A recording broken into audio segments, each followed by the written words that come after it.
I'm Danny Fields. This is my wife, Amanda, and we have two boys, Austin and Danny, and we've been coming to Grace since the beginning of the year. One day, my wife just said, we're going to church, and we went, and we fell in love with coming here. Going to church when I was younger, my parents would basically just drag us there every week. It just never caught my interest. I was just a young teenager and I didn't want to listen to my parents. I grew up in a really small church with about 40 people and then kind of fell out of going. And I had a family member that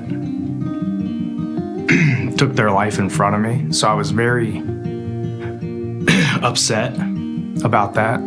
So one service, there was a card that said what was holding me back from fully surrendering to God. And I remember I wrote down, that I resented God because of my past.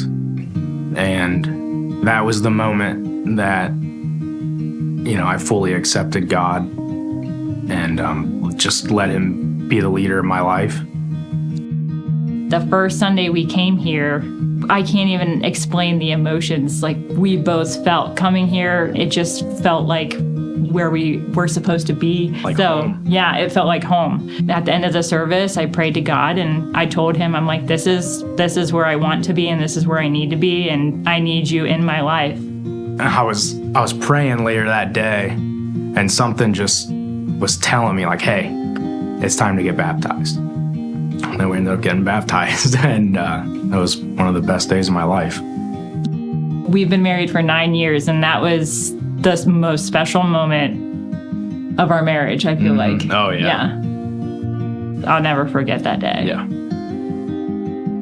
Before God, I felt like we were always stressed about the things that don't matter, that really don't matter. Yeah. And fully trusting has given me strength to get through, hard times in my life. I mean, after the first Sunday we came, we looked at each other and we were just like, this is exactly where we're meant to be. And it's so funny, like driving down the road the other day, I heard our 8-year-old, he was like, I just love going to church so much. It makes me so happy. Yeah. And just to hear that, like, there's nothing more that I want in life than to raise my kids to know Jesus. I mean, I think it's awesome. If there's one thing that someone can learn from what I've been through, it is to just fully trust him, because it'll make your life so much fuller.